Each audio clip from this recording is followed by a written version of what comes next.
قرآن مجید فرقان حمید ہم سے کچھ سوالات کرتی ہے، اس کے کچھ تقاضے ہیں، اور یہ ہم سے شکوہ و شکایت کر رہی ہے اللہ کی یہ کتاب۔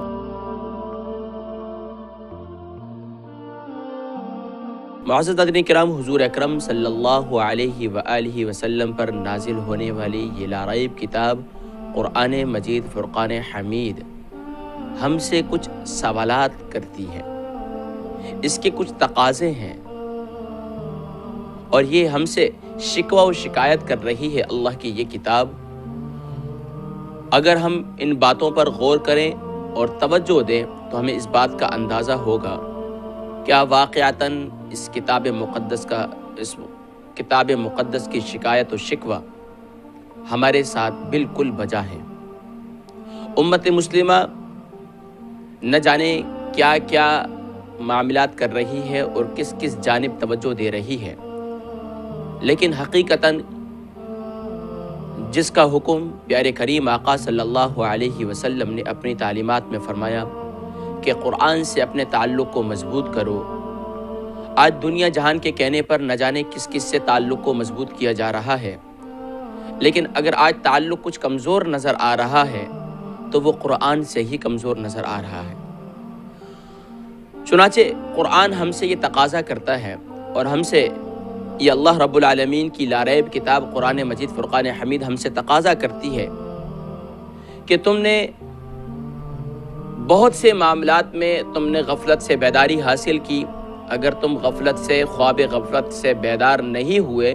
تو قرآن سے متعلق نہیں ہوئے۔ یقیناً جب تمہاری تنگ دستی آتی ہے، مال کی کمی آتی ہے، تم فوراً خواب غفلت سے بیدار ہوتے ہو اور سوچتے ہو اب تو میرے اکاؤنٹ کے اندر صرف اور صرف بہت ہی کم پیسے باقی ہیں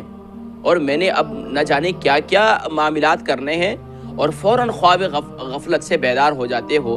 اتنی فکر کرتے ہو، جبکہ رب العالمین نے وعدہ کیا ہے کہ میں رزق دوں گا، رزق کی فکر نہ کرنا۔ لیکن قرآن مجید فرقان حمید سے جو ہمارا تعلق ہے اور جو غفلت ہے، میں سبھی کو تو اس میں شامل نہیں کرتا ہوں، لیکن الحمدللہ آج اس پروگرام کے توسط سے خواب غفلت سے لوگ بیدار بھی ہوئے، اور یہی مقصد ہے کہ لوگوں کو خواب غفلت سے بیدار کرنا کہ قرآن مجید فرقان حمید کے کچھ حقوق ہیں ہم پر۔ آج ہم جانتے ہیں کہ جیسے کہ ہمیں کہا جاتا ہے کہ والدین کے حقوق ہیں،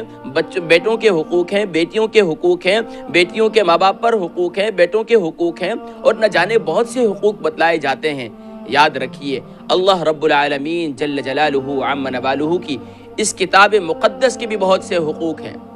جو آج ہم پامال کر رہے ہیں۔ آئیے اس جانب توجہ دیجیے اور خواب غفلت سے بیدار ہو جائیے اور اس کے حقوق ادا کیجیے۔ ایک اور تقاضا قرآن مجید فرقان حمید کا کہ آپ کے گھروں کے اندر فحش گانوں کی تو آوازیں آتی ہیں مگر قرآن کی تلاوت کی آواز نہیں آتی۔ حقیقتاً یہ تقاضا درست ہے۔ آج ہمارے گھروں کے اندر میوزک اسٹیشن اور نہ جانے کیا کیا سسٹم لگائے ہوئے ہیں، گھر میں بوفر سسٹم، اور کہ وہ عجیب، اور یہاں تک کہ ہمارے بزرگ فرمایا کرتے ہیں، والد گرامی فرمایا کرتے ہیں، جس رب نے اتنی پیارے آپ کو ایک سکون کا ذریعہ، ایک چھت عطا کی،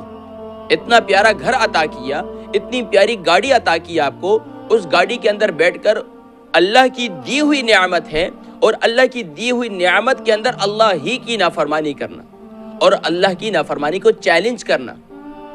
ایک تو یہ ہے اللہ کی نافرمانی ہے کہ اللہ رب العالمین کی دی ہوئی نعمت ہے، لیکن اس کو چیلنج اس انداز سے کہ خوب زور زور سے لگانا، بلند آواز سے لگانا۔ تو قرآن مجید فرقان حمید کا یہ تقاضا ہے، یہ اس کی شکایت ہے ہم سے کہ آج گھروں کے اندر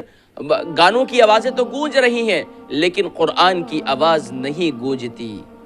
قرآن کی آواز نہیں گونجتی۔ جب قرآن کی آواز نہیں گونجے گی تو پھر تو یقیناً گھروں کے اندر شیطان تو اپنا ٹھکانہ بنائیں گے نا، بیماریاں تو اپنے ٹھکانہ بنائیں گی، پریشانیاں تو اپنا ٹھکانہ بنائیں گی جب قرآن کی آواز نہیں گونجے گی۔ ہاں، اس جانب توجہ دینی ہوگی، قرآن کی اس شکایت کو دور کرنا ہوگا۔ تیسری شکایت جو قرآن کی ہم سے ہے وہ ہے کہ تم نے اپنے گھروں کے اندر غلاف کے اندر، خوبصورت کپڑوں کے اندر، جزدانوں کے اندر قرآن مجید فرقان حمید کو لپیٹ کر اور خوب بلند مقام پر تم نے اسے سجایا ہوا ہے، مگر تم نے اس کو اپنی زندگیوں میں نہیں اتارا۔ آج دنیا کی نہ جانے کون کون سی بکس ہیں جن کو ہم پڑھ کر ہم کامیابی حاصل کرنے کی کوشش کر رہے ہیں، اور وہ کامیابی صرف اور صرف دنیا تک محدود ہے، جب تک میرا اور آپ کا سانس باقی ہے۔ لیکن سبحان اللہ رب العالمین جل جلالہ وعم نوالہ کی اس لاریب کتاب قرآن مجید فرقان حمید سے تعلق جو سبحان اللہ دنیا میں ہی عروج نہیں دیتی، یہ کتاب دنیا سے جانے کے بعد بھی انشاءاللہ میرا رب قرآن پڑھنے والے کو آخرت میں بھی عروج دے گا صلی اللہ علیہ وسلم۔ اور تیسرا تقاضا میرے اور آپ سے قرآن کا کیا ہے کہ آج یقیناً آپ کے پاس کیبل، ٹی وی، فلمیں دیکھنے، ریڈیو سننے، ٹیپ ریکارڈ سننے، میوزک سننے، ناول اور گندی فلمیں، رسالوں کے پڑھنے کے لیے وقت ہے، لیکن قرآن کی تلاوت پڑھنے پر کوئی توجہ نہیں قرآن مجید فرقان حمید پڑھنے میں۔ ٹی وی کے سامنے گھنٹوں بیٹھے ہوئے ہوں گے، موبائل کے سامنے گھنٹوں بیٹھے ہوئے ہیں، لیکن قرآن نہیں پڑھتے۔ قرآن ممکن ہے کہیں قرآن پڑھنے کا میسج بھی شیئر کرتے ہوں، لیکن قرآن نہیں پڑھتے۔ ممکن ہے کہ نماز پڑھنے کا میسج شیئر کرتے ہوں، لیکن نماز نہیں پڑھتے۔ آئیے ناظرین کرام، قرآن کی اس شکوہ شکایت کو دور کیجئے۔ آج دنیا میں ہماری جہاں کوئی ہم سے شکایت کرتا ہے تو ہماری کوشش ہوتی ہے، حقیقتاً اگر اس کی شکایت بجا ہوتی ہے تو ہماری کوشش ہوتی ہے کہ ہم اس کی شکایات کو دور کریں تاکہ معاشرے کے اندر محبتوں کا فروغ ہو۔ لیکن سبحان اللہ، قرآن کی یہ شکایات اگر ہم ان کو دور کر لیں تو واللہ ہماری دنیا بھی گلے گلزار ہوگی، ہماری آخرت بھی گلے گلزار ہوگی۔ اور سبحان اللہ، آئیے میں اور آپ ان باتوں کی طرف توجہ دیں۔